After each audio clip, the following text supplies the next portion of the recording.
It's okay students. आज का topic modern India से हम पढ़ाने जा रहे हैं रेवोल्यूशन ऑफ 1857 मीन्स 1857 की क्रांति।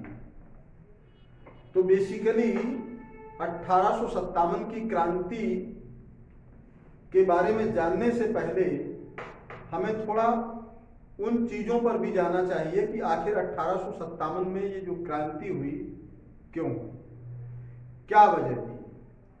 तो बेसिकली राइज ऑफ नेशनलिज्म जो इसका मेन कारण था, 1857 की क्रांति के पीछे जो कारण था वो क्या था? राइज ऑफ नेशनलिज्म मीन्स भारतीयों में राष्ट्रवाद का उदय या राष्ट्रवाद चरम पर। एक तो ये मूलभूत कारण था कि राष्ट्रवाद का उदय। उस समय भारतीय जो है राष्ट्रवाद की भावना से पूरी तरह से प्रेरित, एक तरह से कहेंगे, हो चुके थे। अब ये लोग जो है गुलामी से आजादी चाहते थे, लेकिन उनको कोई मौका तो नहीं मिल पा रहा था कि आखिर अचानक से कैसे ब्रिटिशर्स पर अटैक करें। तो अटैक करने का मौका नहीं मिल पा रहा, जो कि 1857 में मिलता है मंगल पांडे के रूप में। तो बेसिकली मंगल पांडे की जब हमने बात की तो इनको जो है अपनी देशभक्ति दिखाने का बहाना किसके फॉर्म में मिला? मंगल पांडे के फॉर्म में। तो बेसिकली मंगल पांडे क्या था? तो मंगल पांडे फैजाबाद का रहने वाला एक युवक था। कहाँ का? फैजाबाद डिस्ट्रिक्ट, जो कि नियर बाई ललितपुर पड़ता है, ये उत्तर प्रदेश। फैजाबाद का के रहने वाले थे मंगल पांडे। इन्होंने 1849 में ब्रिटिश आर्मी को ज्वाइन कर लिया। किसको ज्वाइन कर लिया? ब्रिटिश आर्मी इन्होंने ज्वाइन कर ली। किसने? मंगल पांडे ने। तो मंगल पांडे ने ब्रिटिश आर्मी को कब ज्वाइन किया? 1849। अब होता क्या है, 1857 में आखिर अचानक से इतनी बड़ी क्रांति क्यों आई? तो उस क्रांति के पीछे एक रीजन था, एक राइफल जिसका नाम था रॉयल इनफील्ड। ये राइफल थी जो पूरी क्रांति का कारण थी, राइट? तो ये रॉयल इनफील्ड जो राइफल थी, ये आखिर कैसे कारण बनी, इसके बारे में जानते हैं। तो हुआ क्या था, ब्रिटिश आर्मी ने, ध्यान दीजिए, ब्रिटिश आर्मी ने दिसंबर 1856 में अपनी आर्मी में एक राइफल लॉन्च की, और जिस राइफल का नाम था रॉयल इनफील्ड।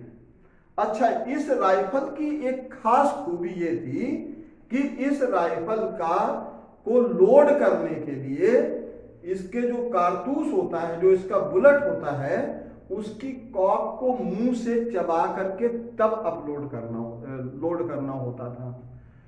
तो इसकी कॉक में, जो बुलेट में जो कॉक लगी हुई थी, उस कॉक में ग्रीस जैसी कोई चीज लगी रहती थी, जिसके बारे में रूमर्स ये हुआ कि इस राइफल में जो कॉक में, जो इसके कारतूस में जो ग्रीस लगी हुई है, वो गाय और सुअर की चर्बी का बना हुआ है। किसका बना हुआ है? गाय और पिग। इसके जो फैट से, इसकी जो चर्बी से ग्रीस बना करके उसके कॉक पर लगाई गई थी। किसके कॉक पर? जो रॉयल इनफील्ड राइफल थी, इसकी बुलेट के कॉक पर। तो जब भी किसी को राइफल को लोड करना होता था, तो राइफल लोड करने के लिए उसे बुलेट निकालना है, और बुलेट को, उसके कॉक को मुंह से चबाना है, फिर उसको लोड करना है, तब फायर करना है।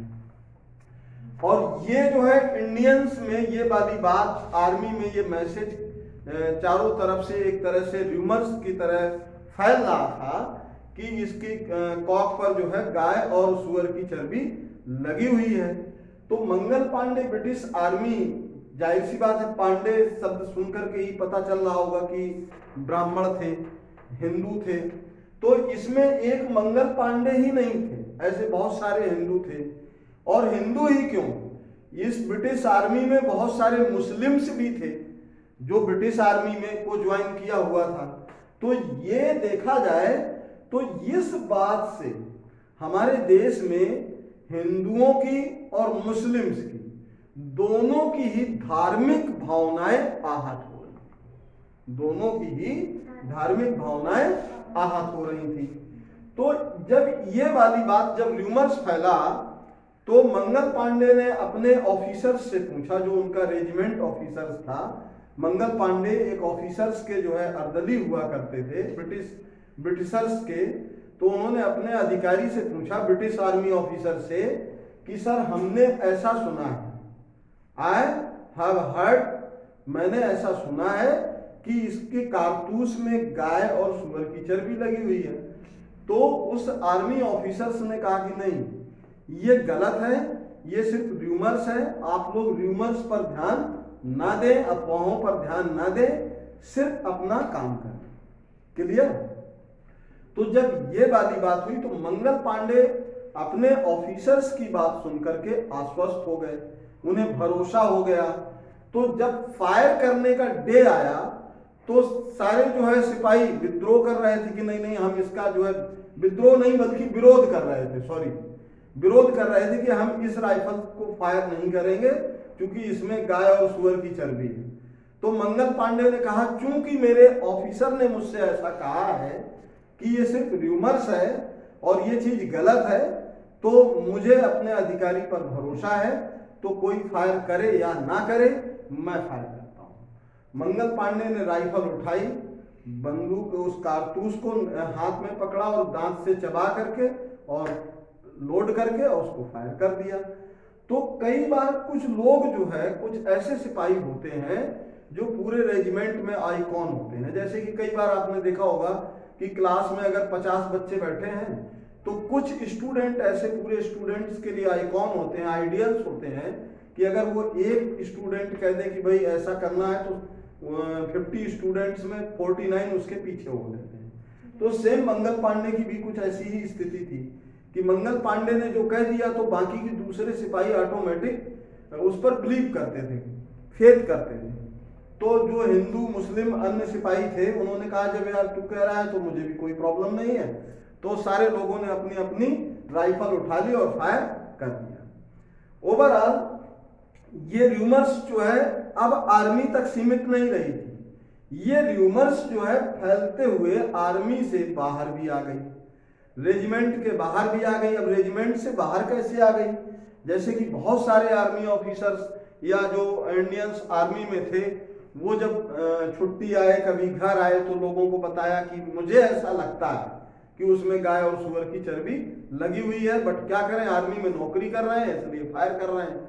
तो जब मंगल पांडे भी अपने घर आए होंगे कभी फैजाबाद, तो मंगल पांडे के पेरेंट्स ने उनको जो है कहा कि भाई तूने तो मेरा धर्म भ्रष्ट कर दिया, अंग्रेजों की नौकरी करता है और ब्राह्मण होकर के गाय और सुअर की चर्बी लगा हुआ कारतूस मुंह से चबाता है। तो इस तरीके से जब ये वापस गए तो मंगल पांडे ने कहा कि यार एक बार मैं इसको कंफर्म करता हूं। कंफर्म करने के लिए मंगल पांडे ने क्या किया कि मंगल पांडे उस कारखाने में चले गए। मंगल पांडे उन दिनों कहां पर पोस्टिंग थे? बैरकपुर छावनी में, वेस्ट बंगाल में ये जो है पोस्टिंग थे। कहां पर? बैरकपुर छावनी वेस्ट बंगाल में है। ये बैरकपुर छावनी में वहां पर एक सिपाही के पद पर, अर्थात एक सिपाही के पद पर इनकी जो है वहां पर पोस्टिंग थी। कहां पे? बैरकपुर छावनी। तो ये वहां चले गए उस फैक्ट्री में जहां पर कारतूस बनते थे, राइट। तो जब ये कारतूस बनने वाली फैक्ट्री में पहुंचे तो वहां पर इन्होंने देखा कि बहुत सारी गाय के और सुअर के मांस के पड़ा हुआ है, बहुत सारा जो है उनकी चर्बी पड़ी हुई है। तो इनका दिमाग हिल गया कि मेरे अधिकारी ने मुझसे झूठ बोला। तो ये बेसिकली खुद को ही खत्म करने वाले थे। लेकिन बहुत सारे लोग जब आ गए इनके पास, बोले मंगल पांडे क्या हुआ क्या हुआ, तो बोले कि यार मैंने जो है मेरा धर्म भ्रष्ट हो गया। तो इनके जो हिंदू साथी थे, जो मुस्लिम साथी थे, तो उन्होंने कहा कि यार धर्म तुम्हारा अकेले तो भ्रष्ट हुआ नहीं है, धर्म तो हमारा भी भ्रष्ट हुआ है। क्योंकि मुस्लिम्स के लिए सुअर उनके लिए इतना हराम है कि वो नाम लेना तक पसंद नहीं करते हैं, और हिंदू के लिए गाय उसकी पूजनीय है, उसकी माता है। तो उसने कहा यार हम दोनों का ही धर्म भ्रष्ट किया है, और धर्म भ्रष्ट किया है इन ब्रिटिशर्स ने, अंग्रेजों ने। तो क्यों ना जो है उसको ही गोली मार दी जाए जिस पर तुम भरोसा करते थे बहुत। तो इस बात को लेकर के मंगल पांडे ने अपने अधिकारी को क्या कर दिया, गोली मार दी। और गोली किस डेट में मारी, 29 मार्च 1857 को। मीन्स 29 मार्च 1857 को मंगल पांडे ने गोली मार दी। किसको, अपने ऑफिसर्स को। Mangal Pandey shot dead his army officers on 29 March 1857. It is just because of he cheated, क्योंकि उसने उसे धोखा दिया था, उसने उससे झूठ बोला था कि इसमें जो है गाय और सुअर की चर्बी नहीं। तो ये पॉइंट क्लियर हो गया। अब इसी के बाद मंगल पांडे को जो है गिरफ्तार कर लिया जाता है, और गिरफ्तार करने के बाद इन पर जो है ब्रिटिश कोर्ट में, क्योंकि सब कुछ ब्रिटिश इंडिया ब्रिटिशर्स के अधीन थी, ब्रिटिश कोर्ट में इन पर मुकदमा चलाया जाता है, और इनको जो है फांसी दी जाती है। फांसी की डेट डिसाइड की जाती है 31 मई 1857। मीन्स इनको 31 मई 1857 को फांसी देनी होती है। मीन्स मंगल पांडे को फांसी कब होनी थी, 31 मई 1857 को। लेकिन इधर मंगल पांडे की गिरफ्तारी होती है, इधर कुछ मूवमेंट शुरू हो जाते हैं लोगों में, मंगल पांडे के बचाव में कुछ विरोध प्रदर्शन शुरू हो जाते हैं। तो अंग्रेजों ने यह सोचा कि अगर मंगल पांडे को हम 31 मई 1857 तक जेल में रोक के रखेंगे तो कहीं ऐसा ना हो कि मास प्रोटेस्ट शुरू हो जाए, एक बहुत बड़े पैमाने पर पूरे भारत में आंदोलन शुरू हो जाए और मंगल पांडे जो है एक हीरो की तरह उभर करके आ जाए। क्योंकि ये इंडिया है, यहाँ पर गैदरिंग होने में भी, मास प्रोटेस्ट होने में भी बहुत ज्यादा समय नहीं लगता है। तो इन्होंने क्या किया, बजाय 31 मई 1857 के 8 अप्रैल 1857 को ही मंगल पांडे को फांसी दे दी। कब दे दी, 8 अप्रैल 1857 को ही फांसी दे दी। मींस डिसाइडेड डेट से पहले मंगल पांडे को फांसी दे दी जाती। ये चीज क्लियर हो गई। अब देखिए, एक तो वैसे ही आप लोग, ब्रिटिशर्स ने चीट किया था इंडियंस के साथ। चीट क्या किया था, मींस यहाँ के लोगों की धार्मिक भावनाओं के साथ खिलवाड़ किया था। हिंदू मुस्लिम दोनों की ही धार्मिक भावनाएं आहत हुई थी। दूसरा चीट आपने ये किया कि आप अपने ही बनाए कानून पर नहीं चल सके। आपने जब कानून के अनुसार कोर्ट में ट्रायल चला करके 31 मई 1857 को फांसी देने की बात कही थी, तो आप 31 मई 1857 को ही फांसी देते। आपने डेथ वारंट साइन किया है 31 मई 1857 का, और आप डेथ कब दे रहे हैं, 8 अप्रैल 1857 को। मतलब डेट से पहले ही, समय से पहले ही फांसी दे रहे हैं। इसके बाद जैसे ही ये फांसी मंगल पांडे को हो जाती है, तो मंगल पांडे को फांसी होने के बाद फिर तो जो है देश भर में भूचाल आना ही था। अब भूचाल देखिए कैसे आता है। देश भर के राजा और क्रांतिकारी ये सब गुप्त मीटिंगें करने लगे, मीन्स सीक्रेट मीटिंग्स करने लगे और कॉन्फ्रेंसेस करने लगे गुप्त तरीके से, अंग्रेजों से छुप करके, और मीटिंग्स में अपना एक जो है क्या, एक एजेंडा के तहत कि अब हमें जो है अंग्रेजों की गुलामी और नहीं चाहिए, क्योंकि ये लोग तो हर बात में धोखा कर रहे हैं। रही बात डेस्पोटिज्म, मीन्स मनमानी भी यही करते हैं, कानून भी यही बनाते हैं, कानून भी यही तोड़ते हैं। भाई ये जिस कानून के तहत मंगल पांडे को फांसी हुई थी वो कानून कहाँ ड्राफ्ट हुआ था? वो कानून भी तो कहां पर ड्राफ्ट हुआ था? ब्रिटिश पार्लियामेंट में ड्राफ्ट हुआ था, इंडिया में तो ड्राफ्ट हुआ नहीं था। जो भी आप कानून बना रहे हो उसको कौन ड्राफ्ट कर रहा है? मीन्स ब्रिटिशर्स ही ड्राफ्ट कर रहे हैं। मीन्स सारे लॉ आप ही तोड़ रहे हो। आप ही हमसे ये कहते हो कि हम आपको ये फैसिलिटेट करेंगे और आप ही हमसे सारे अधिकार छीन लेते हो एक झटके में। लेकिन जब हम कभी बात करते हैं रेवोल्यूशन ऑफ 1857 की, तो रेवोल्यूशन का जो अगर मतलब निकालें हिंदी मीनिंग, तो हिंदी मीनिंग इसका मतलब होता है क्रांति। और क्रांति को अगर हम और अच्छे तरीके से कहें तो क्रांति का मतलब क्या होता है? परिवर्तन, मीन्स मास चेंजेस। मास चेंजेस का मतलब मेजर चेंजेस, मीन्स बहुत बड़े लेवल पर परिवर्तन की जरूरत थी। और अब परिवर्तन किस तरह का परिवर्तन चाहिए था? गुलामी से आजादी की ओर भारत चल पड़ा था। तो that's why as per the Indian historians, means भारतीय इतिहासकारों के मुताबिक, भारतीय इतिहासकारों के अनुसार ये क्या था? 1857 की जो क्रांति थी, it was first freedom fight on behalf of India. ये भारत की तरफ से पहली फ्रीडम फाइट थी, मीन्स फर्स्ट फ्रीडम फाइट, ये पहली आजादी की लड़ाई थी। लेकिन अगर हम इसी को ब्रिटिशर्स लैंग्वेज में, ब्रिटिशर्स हिस्टोरियंस के पॉइंट ऑफ व्यू से देखें, तो ब्रिटिशर्स हिस्टोरियंस इसको जानते हो क्या कहते हैं? No, it was not freedom fight, it was just sepoy mutiny. It was just sepoy mutiny. अंग्रेज इसको जो है क्या नहीं मानते हैं? इसको फ्रीडम फाइट नहीं मानते हैं, इसको मानते हैं सिपॉय म्यूटनी, मीन्स सैनिक विद्रोह। अंग्रेज कहते हैं कि ये आजादी की लड़ाई नहीं थी, ये सिर्फ मात्र एक सैनिक विद्रोह था। मतलब सैनिकों ने विद्रोह कर दिया था और ब्रिटिशर्स की पॉलिसी के अगेंस्ट या ब्रिटिशर्स से नाराज होकर के या गाय की या सुअर की चर्बी की वजह से मात्र सैनिक विद्रोह मात्र बताया।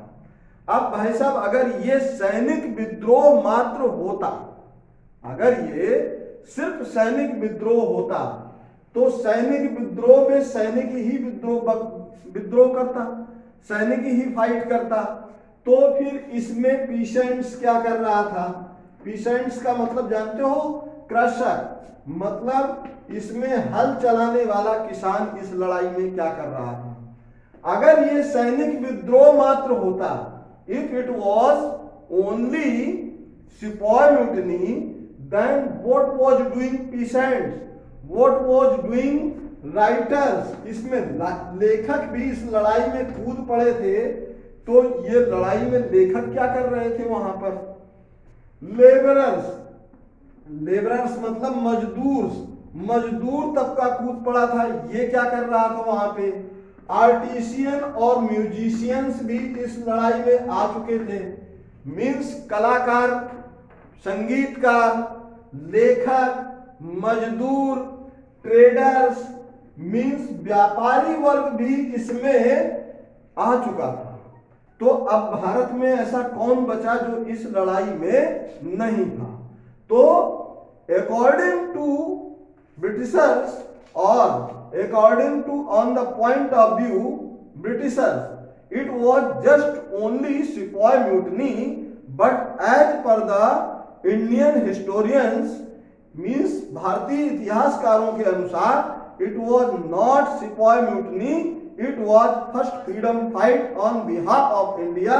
ये भारत की तरफ से लड़ी गई पहली स्वतंत्रता की लड़ाई थी, पहला स्वतंत्रता संग्राम। क्लियर? तो ये जो है 1857 की क्रांति। अब देखिए इसमें आपको हमने बता ही दिया कि ये इसको सैनिक विद्रोह क्यों मानते थे। अरे भाई, अंग्रेजों ने तो कभी भी इस बात को भी नहीं माना कि भारत उनकी कॉलोनी है। अंग्रेजों ने कभी भी इस बात को एक्सेप्ट ही नहीं किया कि भारत उनकी कॉलोनी है। क्यों नहीं एक्सेप्ट किया? जैसे ही वो इस बात को एक्सेप्ट कर लेंगे कि भारत उनकी कॉलोनी है, तो फिर उन्हें ये भी एक्सेप्ट करना पड़ेगा कि उन्होंने भारत का एक्सप्लॉयटेशन भी किया है, मीन्स शोषण भी किया है। क्योंकि basically the ideology of colonialism is based upon the exploitation. जो कॉलोनी की विचारधारा है, जो उपनिवेशवाद की विचारधारा है, वो बेसिकली शोषण पर आधारित है। तो जैसे ही ये मान लेंगे कि भारत उनकी कॉलोनी है, तो फिर उनको इस बात को एडमिट करना ही पड़ेगा कि उन्होंने भारतीयों का और भारत का शोषण भी किया है। तो वो तो इसको मानते ही नहीं।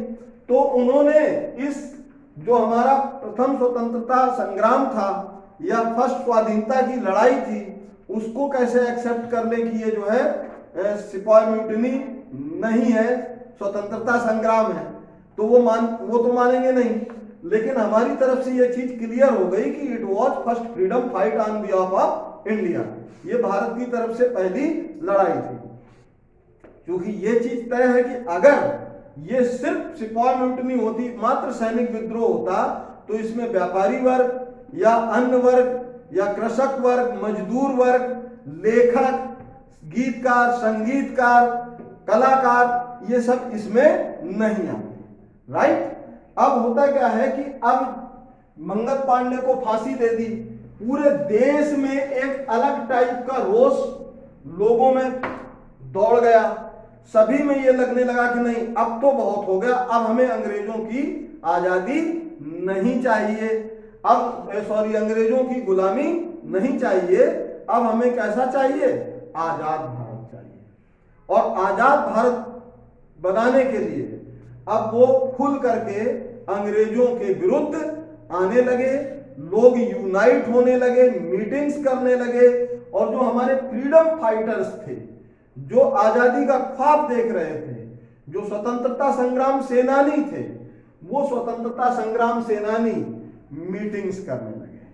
और मीटिंग्स करने लगे तो ये तय हुआ कि 12 मई 1857 को, क्योंकि ये मुगल के आखिरी शासक बहादुर शाह जफर, कौन थे? बहादुर शाह जफर या बहादुर शाह सेकंड भी इन्हीं को कहते हैं। राइट? जो मुगल वंश के आखिरी शासक थे, कौन? बहादुर शाह टू या बहादुर शाह जफर सेकंड। राइट? तो बहादुर शाह के दरबार में दिल्ली में एक मीटिंग होनी थी, और ये मीटिंग होनी थी गुप्त तरीके से कि ब्रिटिशर्स को पता ना चले। तो इनको ये प्रपोजल दिया गया बहादुर शाह जफर टू को कि आप अंग्रेजों के विरुद्ध अपनी सेना लगाइए और लड़ाई लड़िए, और हम लोग भी आपके साथ हैं। अंग्रेजों के विरुद्ध आप क्या कर दो? एक जंग छेड़ दो। ये मीटिंग होनी थी कब? 12 मई 1857। लेकिन जैसा कि आप जानते हैं कि हम गैरों से बाजी तो तब जीते, पहले हम अपनों से तो जीत लें।